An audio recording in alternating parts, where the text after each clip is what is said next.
I wish that the title of this video wasn't true, but I can't deny the reality of it, and it's time to break my silence. What's very important to say here is that I am not alone. I would say thousands of other people in Pennsylvania are in the same situation. Yes, my government has waged war against me, and I'll explain how it's doing so in a short while. Before I do that, I'd like to explain who I am. I represent we the people. Nowadays, since people are having a hard time defining certain things, I thought I'd define what it means to represent we the people.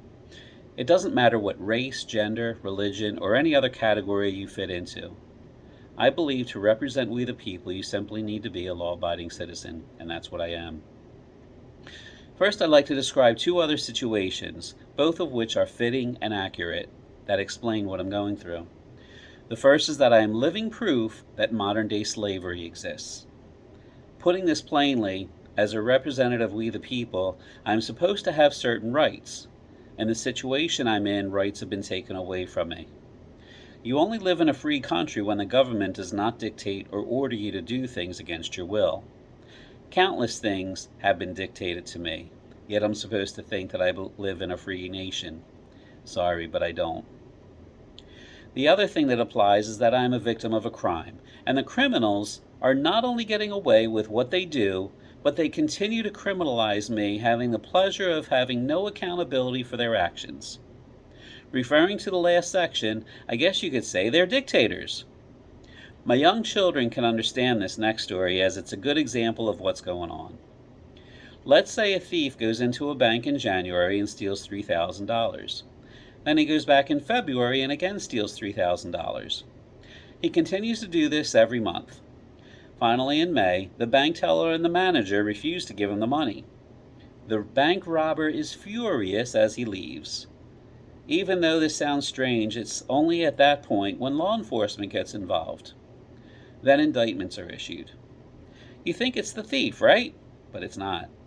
The bank manager and the teller are the ones that get arrested for not giving the robber the money. Kind of backwards, don't you think? I fully understand that in applying this scenario, not everyone will agree with me that this situation is backwards. Some, and possibly many, will think that the bank employees should be arrested for not handing over the money. The part of the government that has waged war against me happens to be the judicial branch, or the PA courts.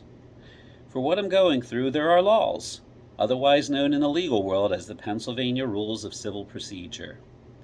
If these laws were followed and applied equally, I would not be making this video.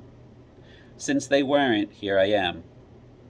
From the lowest level of the court, which for me is Domestic Relations of Montgomery County, to the highest, the PA Supreme Court, they decide whether to apply the laws or not.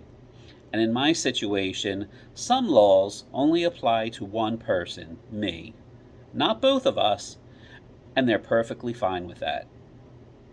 I thought that the court would apply the laws that are on the books equally. Boy, was I wrong about that. Going back to the bank robber situation, I represent the bank employees.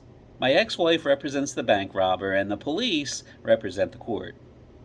My situation deals with child support. Again, keep in mind that the laws were not followed. I am ordered to pay a certain amount of money each month to my ex-wife under the guise of, quote, child support.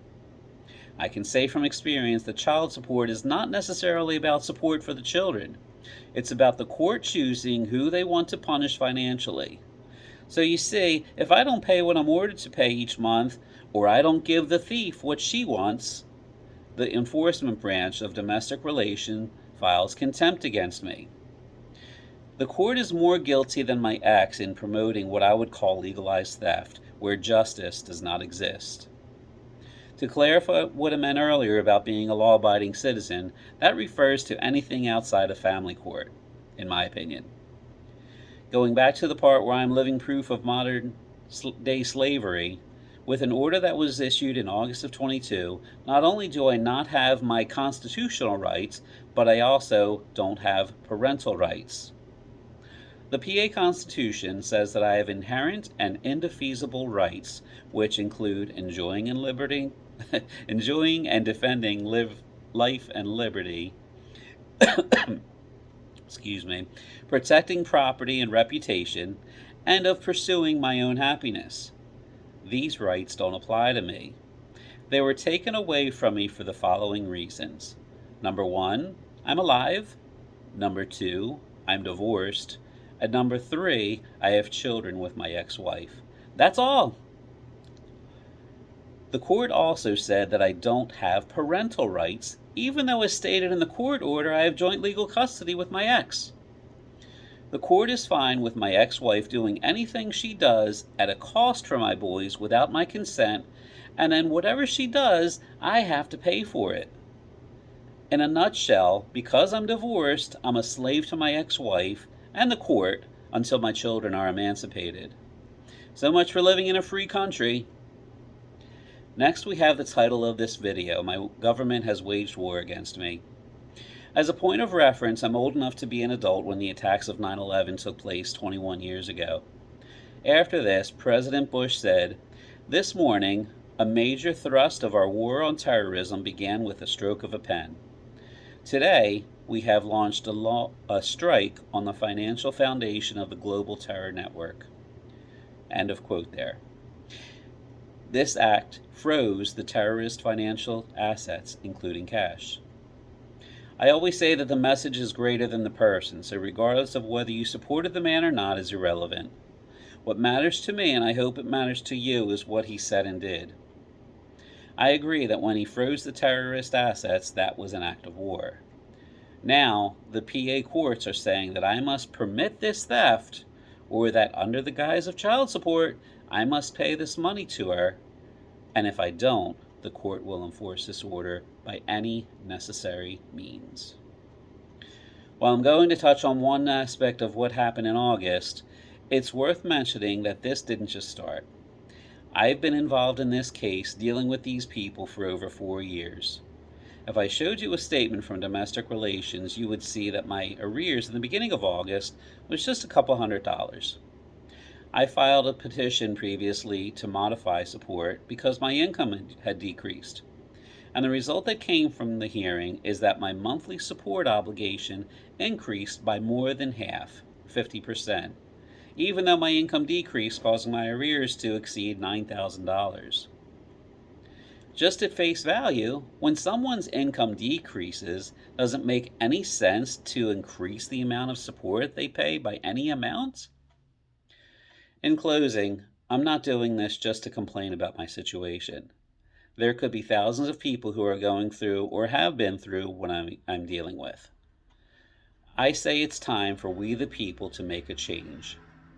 Support payers should not be enslaved to their children's other parent until they are emancipated. The court, at the very least, should be expected to apply the law equally and stop waging war against support payers. When the court does not follow the law, they need to be held accountable for their actions. In my next video, I'm going to go deeper into the bank robber situation, about who approves of it and who thinks it's backwards. Please let me know your thoughts on this, whether you agree or disagree. I look forward to hearing from you.